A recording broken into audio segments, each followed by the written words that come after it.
This video will show you how to add an external link to a content area. External links are links that will take you to anywhere on the internet.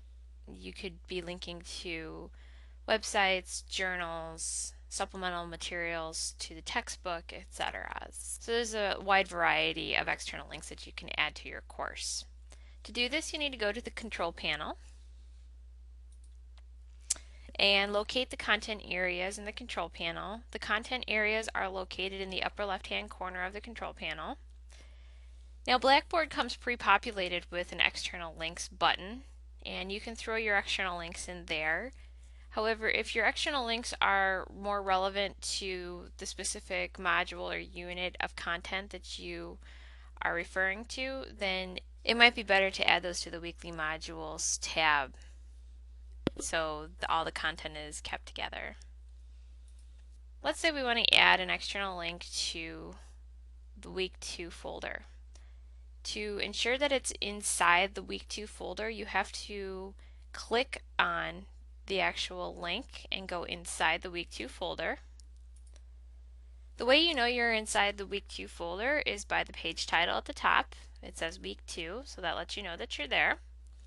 To add an external link to the week 2 folder, you need to go to the toolbar and select the external link button. The first thing you need to do is add a name of your link. So for purposes of this example, we will add the Prairie State College website. So that's the title I will give this link. Then you need to add the website address in this URL field. Down here in the text box, this is just to add a description about what the link is for the students. After you've filled out section 1, go down to section 2.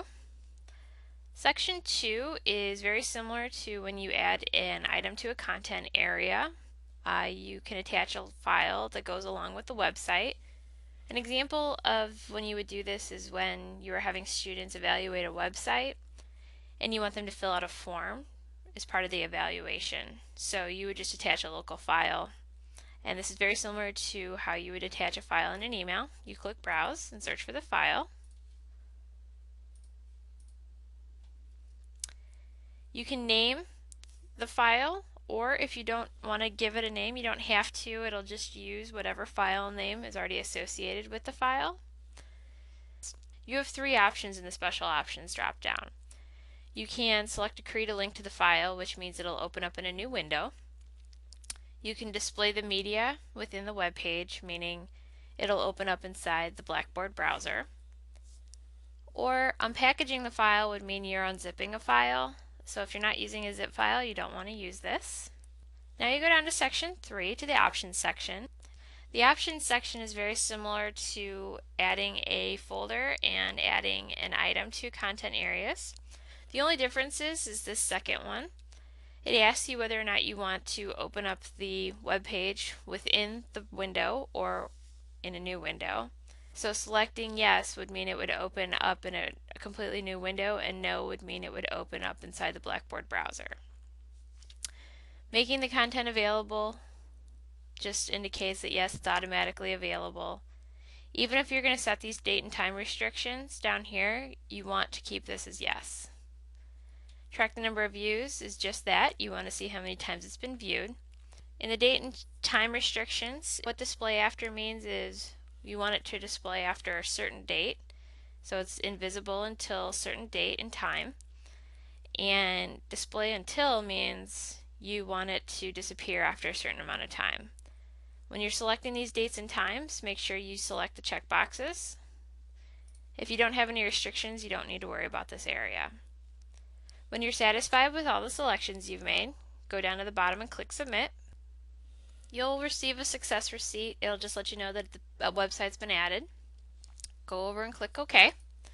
And that takes you back to the week 2 folder. This link is the link to the website. Then you have this PDF file. This is the attachment we added. So the students have both access right here. And finally, this bottom description is the description we added about what the website is about.